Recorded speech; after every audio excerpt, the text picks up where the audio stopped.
Hello दोस्तों, मैं आपकी अध्यापिका लोपामुद्रा आप सभी को मेरे हिंदी ट्यूटोरियल चैनल पर बहुत बहुत स्वागत करती हूँ। आज हम लोग पढ़ने वाले हैं साहित्य सुधा, जो कि 12वीं कक्षा की किताब है। उसके अंतर्गत मैथिली शरण गुप्त कृत नर हो न निराश करो मन को के प्रश्न और अभ्यास। यहाँ पर पेज नंबर 27 देखिए। यहाँ पर प्रश्न और अभ्यास है, जिसमें आपको पहले नंबर में सही विकल्प चुनना है। यहाँ पर पहला क्वेश्चन है, जग में रहकर कुछ करो। ख नंबर उत्तर ही सही रहेगा, नाम। जग में रह करके कुछ नाम करना होगा। दूसरा नंबर क्वेश्चन है, निराश न होकर मन को क्या करना होगा।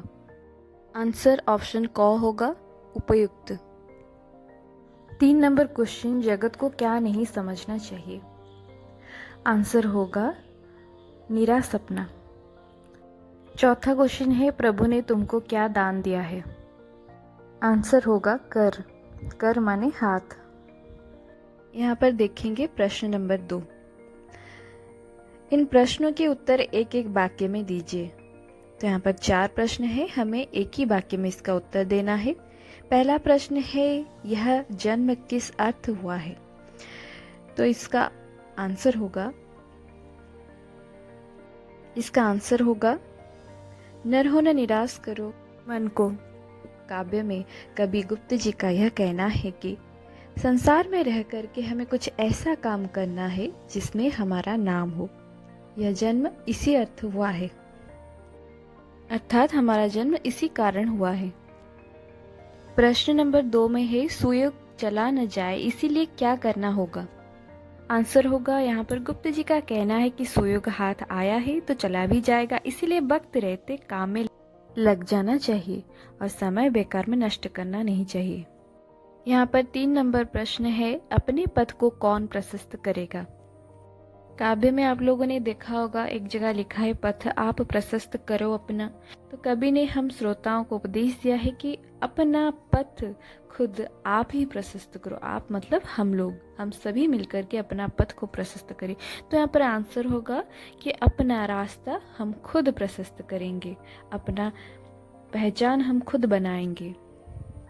चौथा प्रश्न है, अवलंबन हमारा कौन है।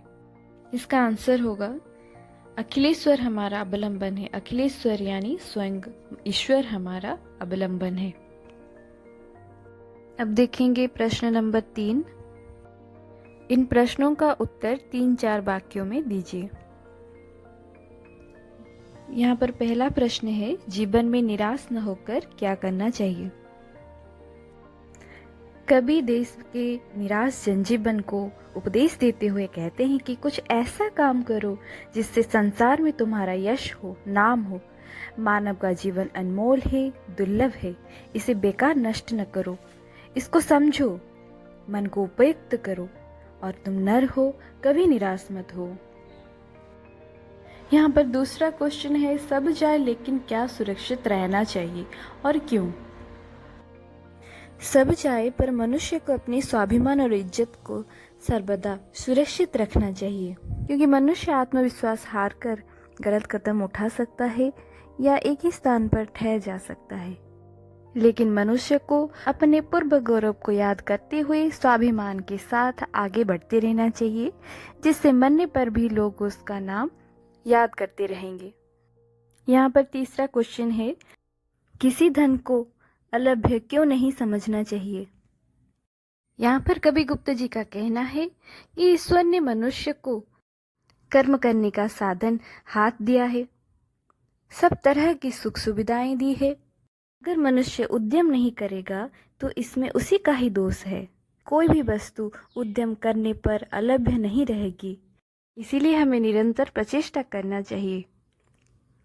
यहाँ पर हमारी शॉर्ट क्वेश्चन खत्म हो चुकी है और लॉन्ग क्वेश्चन जो कि 4 नंबर में दी गई है, 3 लॉन्ग क्वेश्चन है, उसे आप लोग कीजिए और मेरा दिया गया इंस्टाग्राम प्रोफाइल में मुझे मैसेज करके बताइए। मेरी चैनल को सब्सक्राइब, लाइक, शेयर करना मत भूलिए। बहुत बहुत धन्यवाद। मिलते हैं अगली क्लास में।